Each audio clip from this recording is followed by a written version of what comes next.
Oh, hi everyone. Welcome back to the channel. I'm Carlos, and in this video, we're gonna try to figure out how to make a lot of money. Just kidding. I am filming the next episode of my YouTube Famous series. This next episode has a lot of cash. As I was making this film, I was reminded of this article that I read that talks about how to break in and maybe not having to break in more than actually focusing on making movies yourself. Making movies will help you break in, actually. I'm gonna clean this up.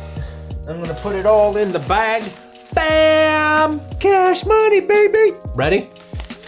Let's go to the computer. Okay, welcome to the computer. This is the article that I wanted to talk to you guys about. Christopher McQuarrie's advice: stop trying to break in and make something. My first question is, who is Christopher McQuarrie and why should we be accepting his advice? So I took a look. Christopher McQuarrie is an acclaimed producer, director, and Academy Award-winning writer. He spent the first 5 years out of school traveling and working at a detective agency, which is kind of cool.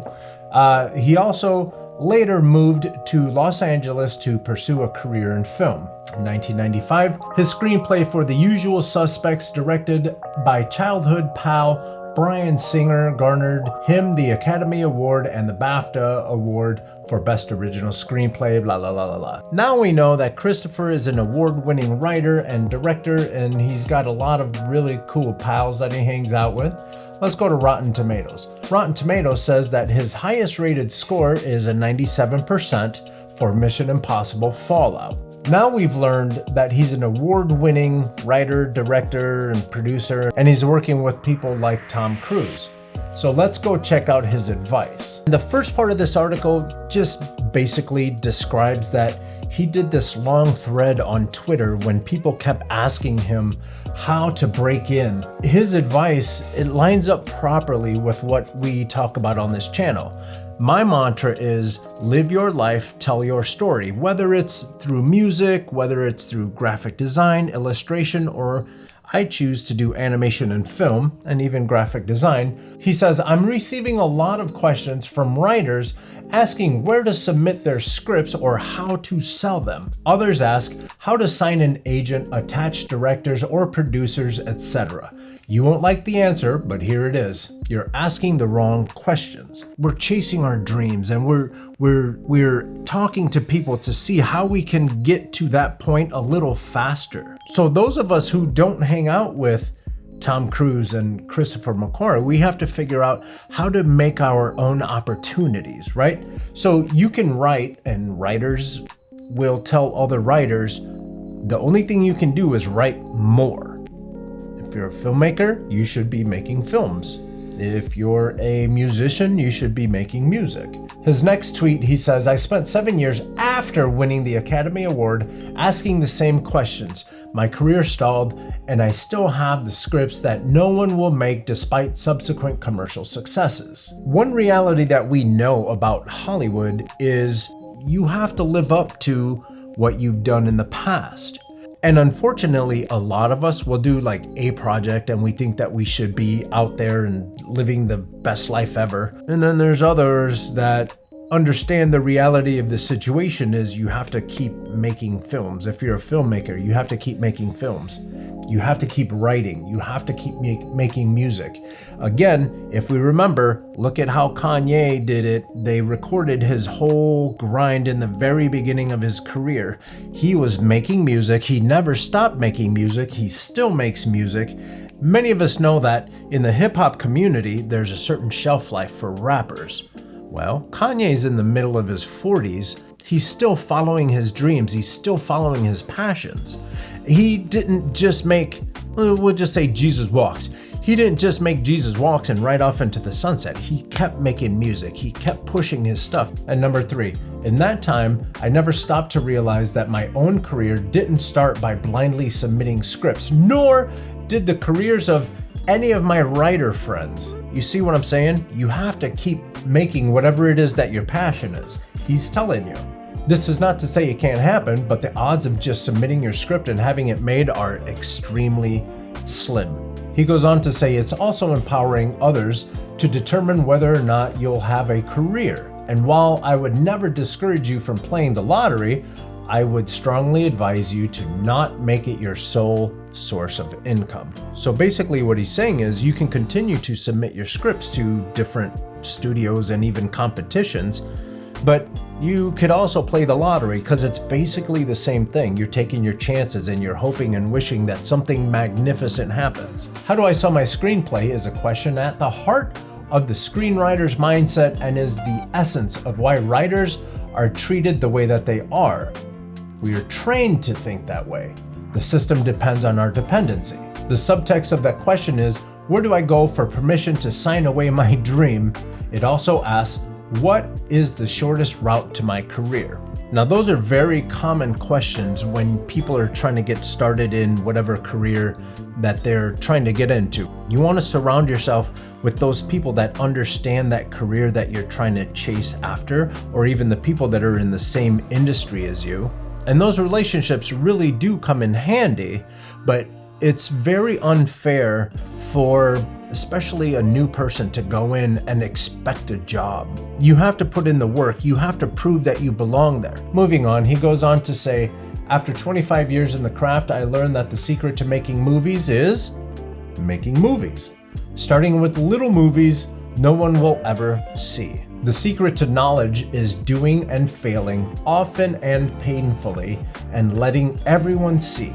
So let's talk if you are a writer or a filmmaker or a combination of the two. YouTube gives us the opportunity to write and make a film and put it out there. So this tweet here doesn't really pertain to us. Why? Because we can write a film and we can make a film and then we can edit it and put it all together and put it on YouTube and then everyone will be able to enjoy it. As a matter of fact, here's a link to my first film that I made all by myself. I had a little bit of help from some friends, so thank you guys. But yeah, for the most part, I wrote it, I shot it, I did all the special effects and everything, and I then submitted that to film festivals and it got into a few of them. But that goes to show you that this tweet here is a little bit out of date. I mean, I get what he's saying. Make some films, and what you're wanting to do is find your voice and get used to the software and make all your mistakes even before you go anywhere else, because then that way you won't be making those mistakes if and when you do get that job that you're looking for. The secret to success is doing what you love, whether or not you're being paid. The secret to a rewarding career in film and many other fields is focusing entirely on execution and not the result. He's just saying, get in there and get your hands dirty. Something that makes people very hireable, whether you're in animation or filming or anything like that, is the fact that you have a strong portfolio. If you're in illustration, you're constantly drawing. Film, same thing. Animation, same thing. But what you're trying to do is you're trying to stay busy and do those things that go into your portfolio. And every project that you do, you're going to get better. So let's say you have, for example, in animation, you have a series of animations that go into your portfolio or your demo reel, right? Not everyone is gonna have a magnificent demo reel from beginning to end. We all have those little lulls in quality. You know what I mean? You know what I mean.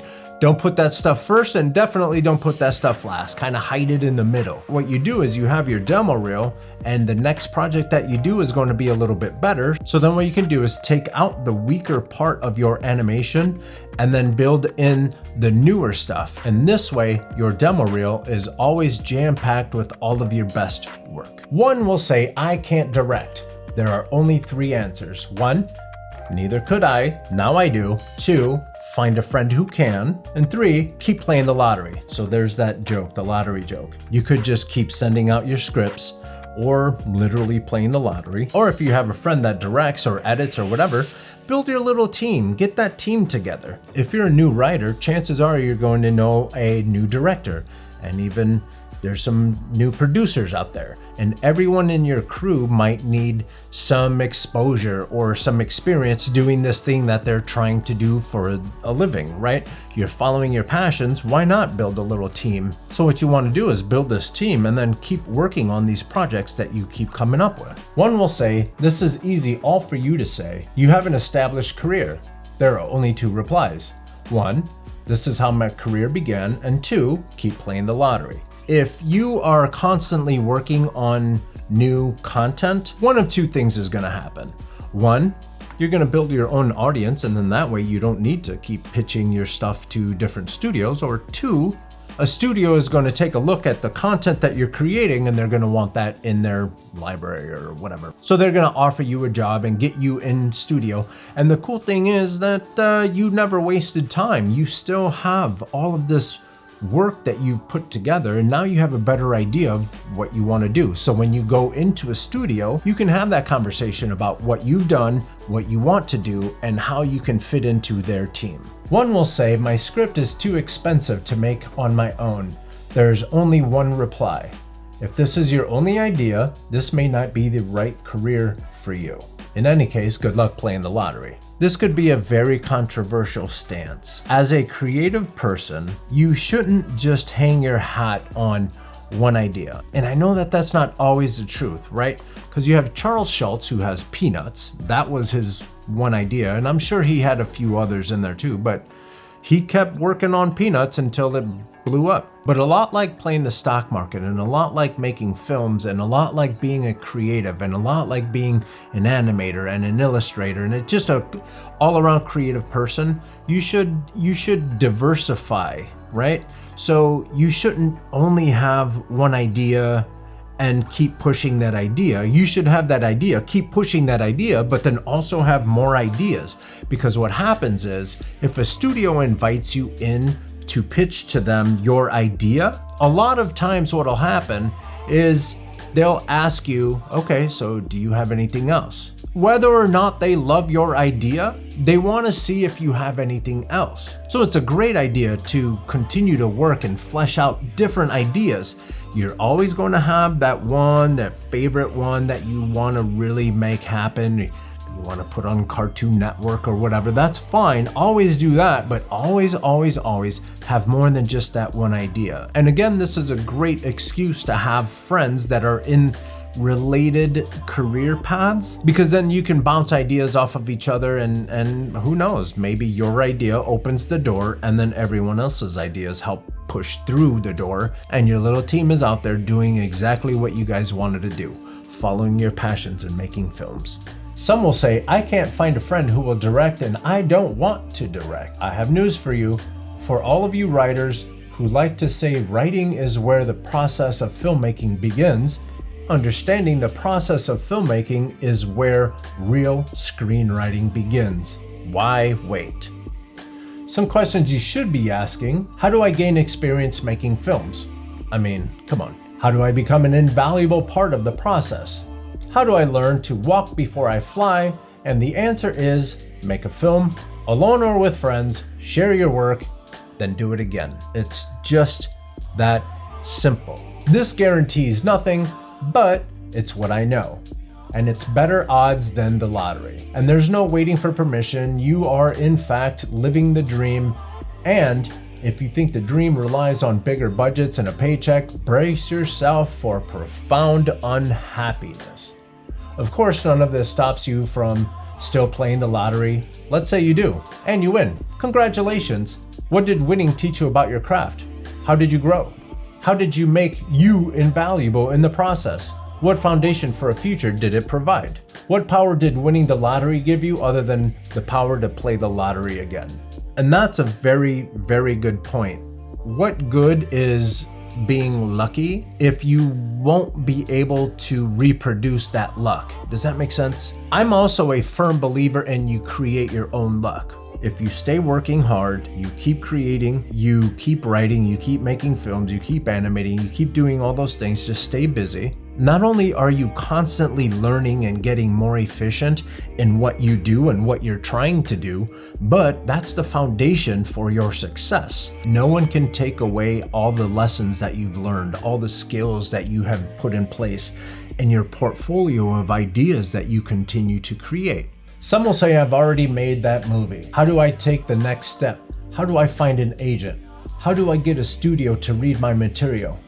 You won't like the answer, but here it is. Do it again. Agents came to me when my friends and I had done all of the above, and they helped me more effectively when I helped them by giving them something they could sell. And it's infinitely harder to sell a screenplay than it is to sell one's proven abilities. Now this next one is really cool.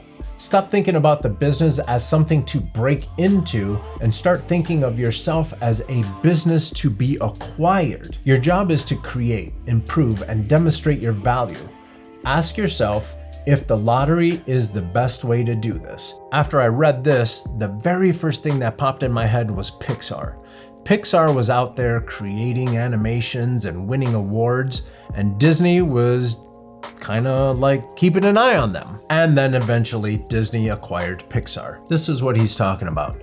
Make content and make yourself attractive to people that are going to want to absorb you into their team. Invaluable lessons here. Your greatest cinematic heroes, whoever they are, all made their own luck. They were also never satisfied. They all suspected their peers had it better and were better. They never felt fulfilled or fully understood. At some point, they all failed spectacularly. And your heroes never, ever fully realized their dream. That is why they kept dreaming. That's the best it's ever going to be. And there's no place else to start except at the beginning. I never set out to be a director. I certainly never set out to be an action director. I never expected to be where I am, and every critical choice I made to get here was counterintuitive. I also still keep playing the lottery, and the lottery has still given me nothing. This is my truth, learned the hard way. It may not be yours. I was asked and I have answered with what I know. Those of you with arguments and acrimony are wasting valuable time that could be spent on your future. For those insisting solely on playing the lottery, I wish you all the luck in the world. For those that are ready to make their own luck, I wish you all the successes you deserve. And so to wrap up this article, and I'll put the link down in the description of this video, but to wrap this up, he's basically saying, why sit around and wait for someone to tell you what you're good at? If you are a good writer, write. And then either make that movie yourself or find people that are going to be able to help you make that movie. But sitting around waiting for something to happen is giving other people way too much power. Stop trying to break in and make something. Live your life. Tell your story. If you're not working at a studio and that is your dream, get to work. And with that, I want to wish you all the luck in the world. If you want to take a look, I'm going to leave a link to my tutorials right here, because in that way, if you are trying to do these things by yourself, at least you got some resources here. You're not all the way by yourself. If you found this video helpful, please give it a thumbs up. And if you know anyone else that's looking to get into animation, filmmaking, graphic design, all that good stuff, send this video on over to them. And if you haven't yet, hit that subscribe button, and if you notice there's a little bell at the bottom right next to the subscribe button, go ahead and click that so every time I come out with new content, you'll be alerted. I hope this video finds you healthy, and I hope this video finds you safe. I'll see you in the next video.